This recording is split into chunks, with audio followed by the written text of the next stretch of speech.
나는 밀리터리 덕후다. 본격 밀리터리 팟캐스트 밀떡을 시작합니다. 청취자 함께 평래 밀떡. 바로 안녕하세요, 박찬준입니다. 안녕하세요, 놀러온 남자 정명섭 정작입니다. 예, 플래툰 홍편 인사드립니다. 네, 이렇게 밀떡이 시작됐습니다. 청취자 여러분, 한 주 동안 안녕하셨는지요? 우리도 이제 모두 다 네. 견디고 있잖아요. 네, 근데 좀 힘들지만 좀 네. 더 힘을 북돋아서 서로 예. 이제 그렇죠. 북돋아 주면서 이겨내야죠. 이겨내야 될 것 같습니다. 뭘 이겨내야 되는지는 다 아시죠? 예. 자, 이번 시간은 인도와 중국과 인도, 뭐가 생각나세요? 그 인구의 1, 2위 대국이잖아요. 네, 맞습니다. 그리고 저는 유튜브에서 그 중국과 인도 축구 경기를 본 적이 있거든요. 인도가 이겼다. 네, 그런데 뭐 둘 다 약간 우리나라 이제 축구 수준 기준으로 보면 이게 국가대표팀 경기인가? 늘 그런 그렇게 얘기 되죠. 하잖아요. 그 인구가 제일 많은 두 국가 중에 이런 메시, 호날두급이 왜 안 나오냐. 아니, 있는데 아마 농사 짓고 있을 거예요. 농사 짓고 그런 있거나, 얘기하니까. 네, 아니, 춤추고 있거나. 생각해보니까 네. 두 나라 인구만 합쳐도 인류의 3분의 1이 훌쩍 넘네요. 그렇죠. 그러네요. 네. 이렇게 거대한 국가, 그런데 이 국가들이 국경 분쟁이 있죠. 중국은 그 주변에 이제 14개 국가를 이제 경계로 두고 있는데, 거의 14개 국가 거의 모두하고 이제 그 국경 분쟁이 있는 아주 그런 나라예요. 기네스북에 올라가야 되는 거 아닌가 모르겠어요. 거의 네. 파키스탄 빼고는 그냥 완전 으르렁 되지 않아요? 뭐 파키스탄, 북한 빼고는 네, 그렇죠. 그렇습니다. 저 근데 북한은 깨갱이고 파키스탄은 우호관계고. 네. 그렇습니다. 그런 와중에도 불구하고 사이좋게 지내면 좋을 그 두 강대국이 붙어요, 요즘. 네. 아니, 본 뉴스인가 어널터가 등장했다고. 그러니까요, 중국에서. 아유, 삼국지 그렇게 그 봐도 뭐지, 야구 방망이 같은데 못 박아놓고 저 1차 대전 참호전 보는 줄 알았어요. 제가 여기서 그래서 그 인도의 그 군사력 그 지역의 네. 군사력과 중국의 군사력 음. 그 지역의 군사력들을 잠시 좀 이제 그 현황만 말씀드려 보겠습니다. 우선 인도입니다. 인도는 그 지상군을 5개 사령부로 나누고 있어요. 근데 지금 그 관심이 되고 있는 그때 가란계곡 전 사건에 있었던 거기가 북부 사령부의 그 섹터고요. 그 다음이 이제 동부 사령부가 있고, 동부 사령부가 이제 시킴이라는 그 분쟁 지역하고, 그리고 그 아루나찰 프라데시라는 그 지역 있잖아요. 아주 네. 그 넓은 그 히말라야 네. 산악 지역, 그 지역을 담당하는 게 이제 전부 동부 사령부가 담당을 하고 있어요. 이렇게 2개의 사령부 예하에 무려 군단이 6개입니다. 인도에는 그 전체 그 지상군 군단이 13개 군단이 있는데, 아이고야. 그 중에 6개 군단이 지금 중국과 국경을 맞대고 있는 그런 군단이에요. 그리고 군단 이하에 3개 사단씩 있고요. 특히 그 동부 사령부 쪽의 사단들은 전부 산악사단 위주로 그쵸. 편성이 돼 네. 있어요. 그리고 각 군단의 북부 사령부 예하에 포병사단이라는 부대가 있습니다.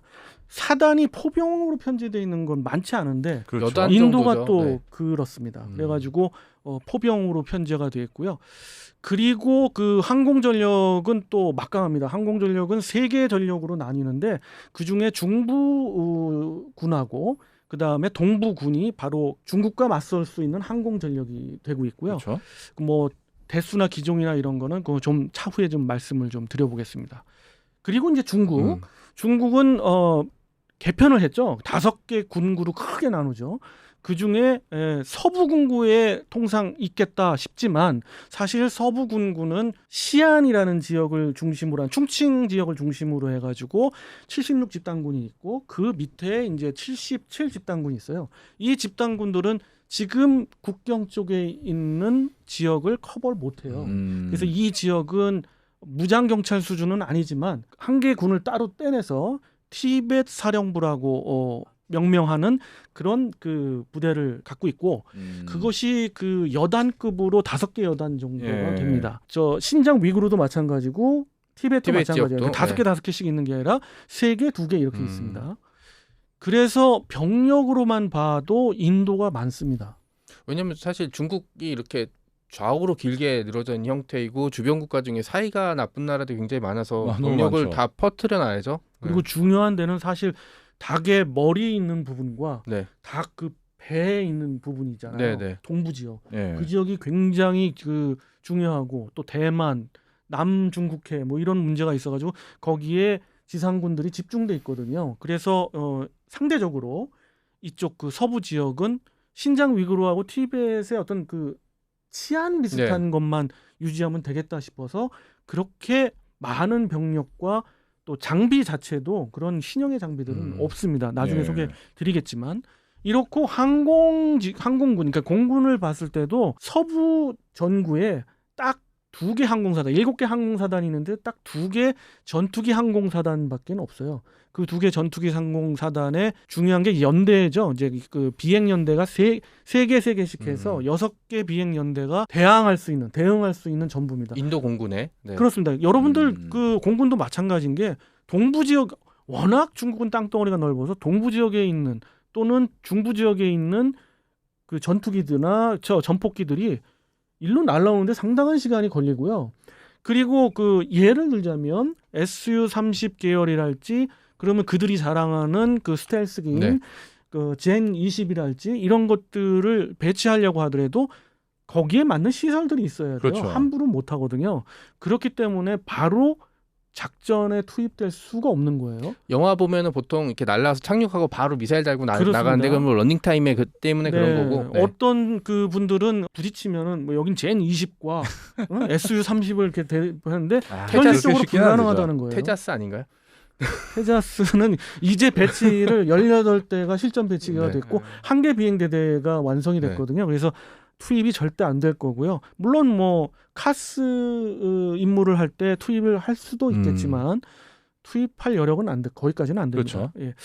그래서 이런 군사력을 바탕에 두고 네. 우리가 한번 혹시나 있을 수 있는 네. 인도와 중국 간의 크게 3개 지역으로 나뉘는 이 분쟁 지역에서 일어날 수 있는 뭐 가능성 그리고 또 그런 그 결과 이런 걸 우리가 한번 예측하면서 재미있게 한번 말을 나누어 보죠. 예. 일단 사실 두 나라가 전면 대결을 벌일 가능성은 사실 핵을 양쪽 다 가지고 있기 때문에 뭐 저는 가질 그 가능성은 별로 없다고 보고 사실 1960년대 이미 한번 전쟁을 벌였던 적이 있잖아요. 국경 그렇죠. 분쟁 수준에 인도가 완전 깨갱하고 박살이 났기 때문에 인도도 다시 분쟁이 벌어지면 뭐 그렇게 밀릴 생각은 전혀 안 할 수 있는데 제가 보기에는 양국의 확전 의지가 어디까지 가느냐. 그게 문제죠. 이게 또 만약에 민주주의 정부라 그러면 사실 절차상에 따라서 하면 되지만 양쪽 다 뭐 인도는 물론 저기 의회가 있긴 하지만 사실은 양쪽 다 이 민족 감정이라는 게 좀 변수가 될 수 있잖아요. 그렇죠. 중국은 뭐 한 채의 땅도 빼앗길 수 없다. 뭐 인도도 마찬가지일 테고. 근데 저는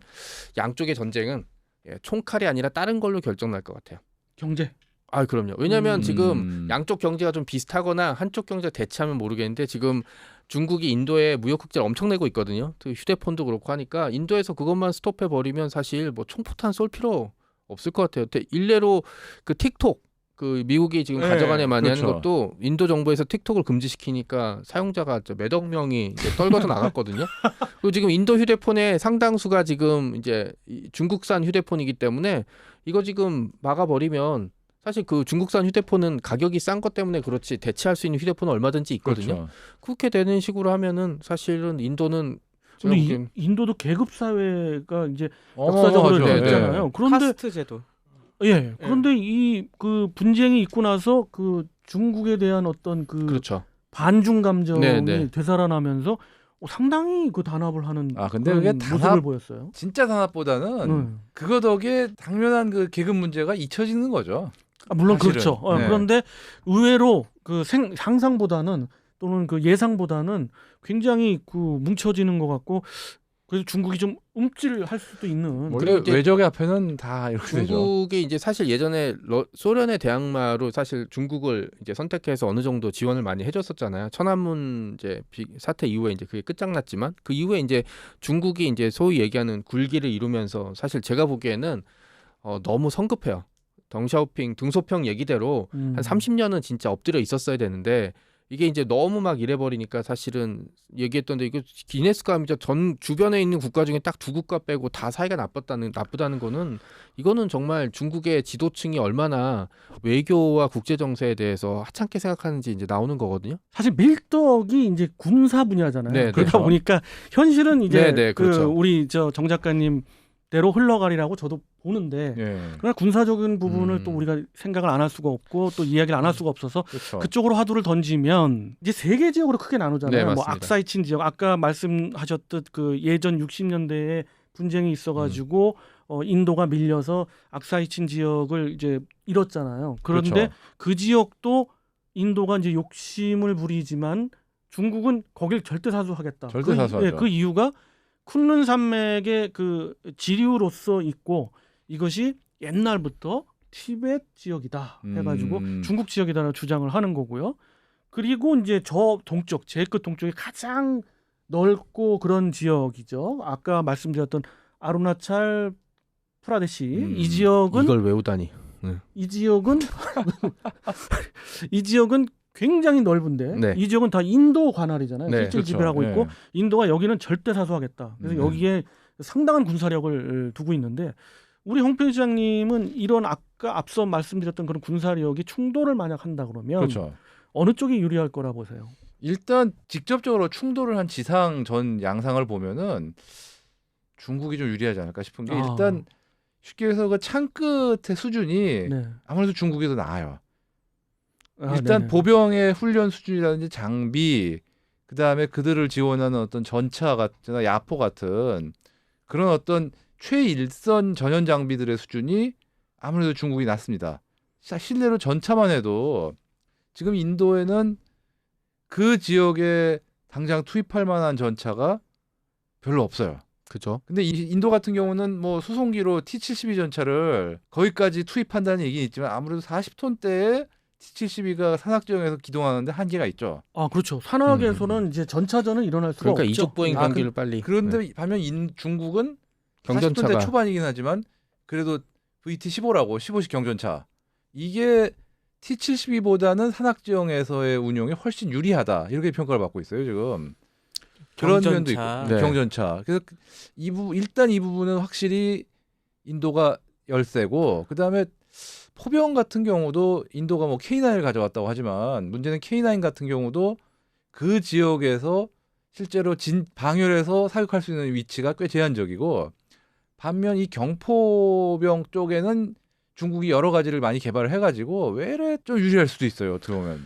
저는 이제 그 장기적으로 가면 중국이 유리하고요. 단기적으로 가면 인도가 훨씬 유리하다고 보는 편이에요. 그 말씀하셨듯 뭐 산악 지형에 그 전차전이 일어날 수는 없는 얘기고요. 그래서 그리고 또 우리가 이제 흔히 이제 그 VS 놀이를 할 때는 중국의 대표 전차, 인도의 대표, 인도는 뭐 T-90, 그럼 T-90대 뭐 저쪽에 그 9구식 전차. 99식 전차들을 이제 9구식 그것도 최신형 네. 전차들을 보는데 사실 앞서의 그 군사력 부분을 계속 강조해서 말씀드린 게 9구식 전차 전혀 없고요. 갈 수가 없어요. 예, 59식 전차 그 개량형도 없고요. 그냥 59식 전차만 무수히 있습니다. 그 지역에. 최근에 그 15식 경전차 들어온 게 경전차는 들어왔지만 그렇죠. 기본적으로 전차 간의 어떤 그 전차전이 거기서 힘들어요. 일어날 수가 없고요. 예. 포병은 이제 그 단기적으로 그 포격전은 할 수 있지만 이런 것이 승패에 좌우된다고 볼 힘들 수는 겁니다. 없고 그러면 결과적으로 공군력으로 그렇죠. 가야 되는데 공군력에 대한 예상은 어떻게 하세요? 중국이 맘먹고 이제 젠 20 같은 거를 투입한다면 이제 모르겠지만 사실 그 공군 전력이라는 것도 전투기끼리 사실 싸운다기보다는 상대방의 그 후방의 중요한 기지들을 누가 먼저 때리느냐가 이제 결심이 될 것 표적지. 같거든요. 그렇죠. 예. 예, 그러면은 그런 전투에 있어서는 사실은 인도와 중국이 사실 약점들이 좀 명확할 수밖에 없거든요. 중국은 최신의 전투기를 아직 투입할 그 여력이 안 되고 그렇죠. 인도 같은 경우는 최신의 전투기가 미그 뭐 35 이런 게 있긴 하지만 이걸 얼마나 잘 운영할 수 있느냐. 예를 들어서 뭐 파키스탄과의 그 분쟁에서 Su-35가 네, 네. 들어오려고 하고 있고요. 네. 예. 근데 이제 라팔도 이제 막 들어오기 시작했죠. 그- 네, 5대 들어왔죠. 문제가 이제 예전에 파키스탄이랑 이제 변쟁이 벌어졌을 때 폭격을 좀 엉뚱한 데다 해버리는 바람에 웃음거리가 된 적이 있거든요. 그게 언월도가 이제 관우 손에 들어가야지 이게 언월도가 되는 거지. 그렇죠. 제 손에 들어오면 이거 들고 있지도 못하거든요. 헌창한 조자룡이 들면 그렇죠. 헌창도 위협적이지만 네, 그런 문제가 있고 제가 아까 계속 휴대폰이나 얘기를 했던 게 뭐냐면 이 전쟁은 사실 양국의 어떤 정치적인 이제 그 어떤 문제의 연장선상이라고 볼 수 있다고 저는 생각하거든요. 인도의 총리도 그리고 그렇고. 지금 네. 일단 고려해야 되는 게 그 동네가 정말 사람이 올라가서 숨쉬기도 힘들 정도의 고산지대입니다. 그러니까 이제 지상전 얘기가 이제 그렇죠. 그렇고. 그리고 예. 항공전 같은 경우는 이게 문제가 파키스탄 정도 상대면 모를까 중국하고 인도면은 아마 항공전까지 확전이 되는 건 안 바랄 확률이 높아요. 근데 그게 제일 저는 변수가 될 것 저는 같아요. 단기전에서 왜 인도가 유리한다는 결정적인 이유가 공군력이죠. 공군력입니다. 그 여러분들은 그냥 그 또 역시 최신 기종끼리의 어떤 그렇죠. 뭐 재원 네. 비교하면서 뭐 이럴 텐데 그거보다는 인도 그 동부 지역과 북부 지역에 가용할 수 있는 항공 항공 전력이. 기지가 15개가 있고요. 저쪽 중국 쪽은 8개가 채 안 되고 있어요. 7개 정도 되는데 그리고 항공기 대수에서 2배 차이 납니다. 여기가 260대 이상 거의 270대가 깔려 있는 반면에 중국은 157대입니다. 지금 현재 배치되어 있는 게. 그리고 157대도 젠 11기 가장 이제 그 최신형? 최신형이고요. 이쪽은 그 SU-30 계열 SU-30 MKI가 그렇죠. 270대에 14개 비행대대에 아이고야. 그 중에서 10개 비행대대가 다 동부와 어우. 북부에 있어요. 그러니까 이게 뭐 인도 중국은 사실 어떻게 얘기하면 저 변두리 끝이고 그죠? 네, 그 중국의 맞아요. 핵심 지역이라고 할 수 그거예요. 있는 네. 상해나 북경이나 뭐 이런 지역과는 멀리 떨어져 있기 때문에 그렇죠. 사실은 전력을 뭐 엄청 배치할 수도 없고 사실 다른 지역에서 전력을 빼간다면은 제가 말씀드린 요 지역에서 빼야 되는데 이렇게 되면 뭐 사실 세력 이제 지역 균형이 무너질 수 있는 문제가 있기 때문에 맞습니다. 그리고 뭐 역사적으로 보더라도 인도는 방어 측면에서 북부하고 동부만 막으면 그렇죠. 다 그냥 안전해요. 그렇죠. 우리나라- 남부에서 뭐가 올 리는 없으니까. 그렇죠. 전혀 없고요.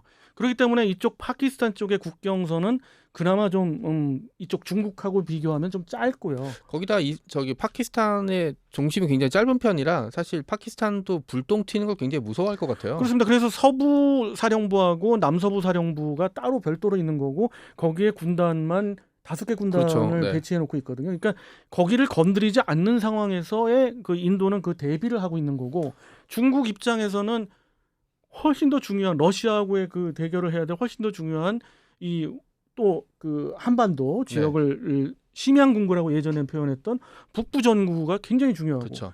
뭐 수도권이 있는 중부 전구는 말할 것도 없고요. 그렇죠. 그다음에 대만을 또 견제해야 될 남부 전구 대단히 그런 게 있잖아요. 그렇기 때문에 여기에 아주 집중을 하고 있거든요.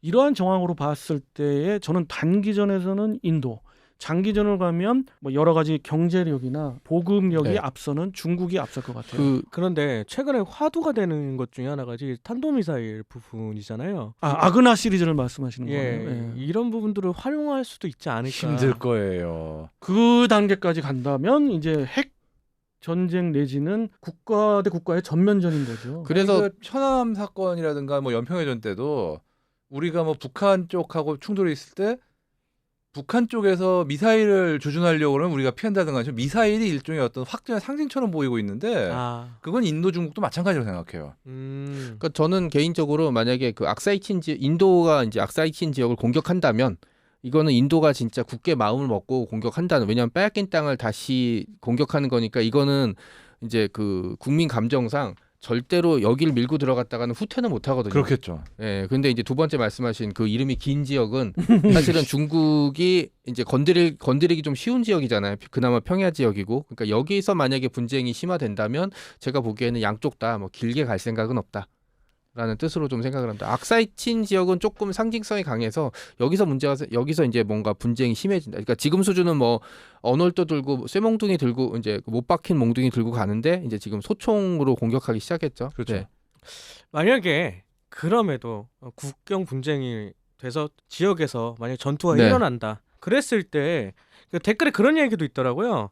그렇게 되면은 한국에서는 어느 쪽에다 무기를 지원해야 되느냐. 뭐 편을 어느 쪽에 들어야 되냐 그런 근데 흥미로운 질문이 현실적으로 우리가 중국의 무기를 팔 수는 없어요, 절대.